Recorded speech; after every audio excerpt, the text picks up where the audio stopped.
সুপ্রিয় ভিউয়ার্স, আসসালামু আলাইকুম। দ্য ডেইলি ক্যাম্পাস এর আজকের বেসরকারি শিক্ষক কর্মচারীদের জন্য অত্যন্ত প্রয়োজনীয় একটি খবর নিয়ে আসছি। ইএফটিতে বেতন না পাওয়া শিক্ষকদের তথ্য চায়নি EMIS sell, education management information system.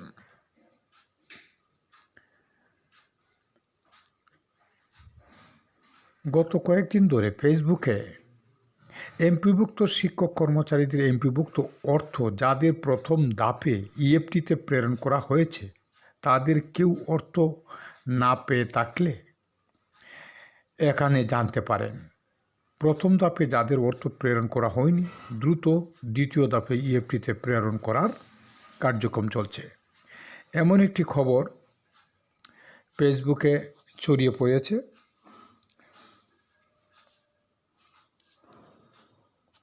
বেসরকারি শিক্ষা প্রতিষ্ঠানে কর্মরত এমপিভুক্ত শিক্ষকদের ইলেকট্রনিক ফান্ড ট্রান্সফার ইএফটি এর মাধ্যমে বেতন দিচ্ছে সরকার। ইতিমধ্যে শিক্ষকদের বড় একটি অংশ ইএফটির মাধ্যমে বেতন পেয়েছেন, তবে এখনও অনেক শিক্ষক পাননি। এই অবস্থা বেতন না পাওয়া শিক্ষকদের তথ্য চেয়েছে বলে সামাজিক যোগাযোগ মাধ্যম ফেসবুকে খবর ছড়িয়ে পড়েছে। মাধ্যমিক ও উচ্চশিক্ষা অধিদপ্তরের এডুকেশন ম্যানেজমেন্ট ইনফরমেশন সিস্টেমে ইএমআইএস সেল এর বরাত দিয়ে দাবিটি করা হয়েছে। তবে দ্য ডেইলি ক্যাম্পাসের মর ফ্যাক্টর চেকিংয়ে বিষয়টি ভুয়া বলে জানা গেছে। রোববার 5 জানুয়ারি ইএমআইএস সেলের নাম দিয়ে খোলা একটি ফেসবুক পেজে এক পোস্টের মাধ্যমে ইএফটিতে প্রথম ধাপে বেতন না পাওয়া শিক্ষকদের তথ্য কমেন্ট বক্সে দিতে বলা হয়েছে। ফেসবুকের ওই পোস্টে বলা হয়েছে, এমপিওভুক্ত শিক্ষক কর্মচারীদের এমপিওর অর্থ প্রথম ধাপে ইএফটিতে প্রেরণ করা হয়েছে। কেউ অর্থ না পেয়ে থাকলে এখানে জানতে পারেন। প্রথম ধাপে যাদের অর্থ প্রেরণ করা হয়নি দ্রুত দ্বিতীয় ধাপে ইএফটিতে প্রেরণ করার কার্যক্রম চলছে। পোস্টের সত্যতা যাচাই করতে ইএমআইএস সেলের একাধিক কর্মকর্তার সঙ্গে যোগাযোগ করেছে দ্য ডেইলি ক্যাম্পাস। তারা জানিয়েছেন, যে পেজ থেকে তথ্য ছড়ানো হয়েছে সেটি তারা পরিচালনা করেন না, এটি ভুয়া। শিক্ষকদের তথ্য না দেওয়ার আহ্বান জানিয়েছেন কর্মকর্তারা। এ বিষয়ে ইএমআইএস সেলের programmer 5 Mohammad Jahiruddin the Daily ক্যাম্পাসকে বলেন, আমরা এ ধরনের কোনো পোস্ট ফেসবুকে দেইনি।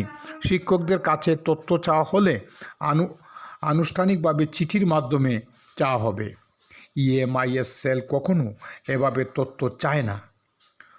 কোনো একটি চক্র শিক্ষকদের তথ্য নিচ্ছে।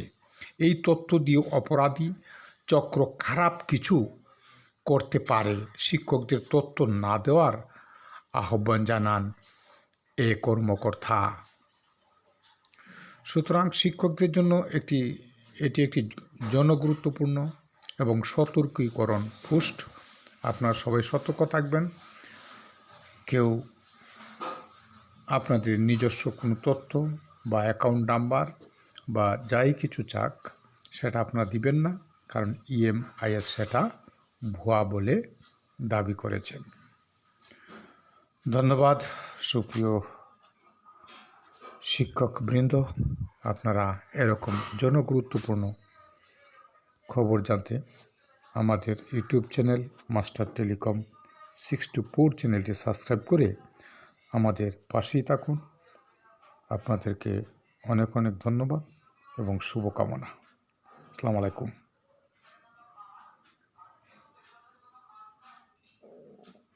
আসসালামু আলাইকুম।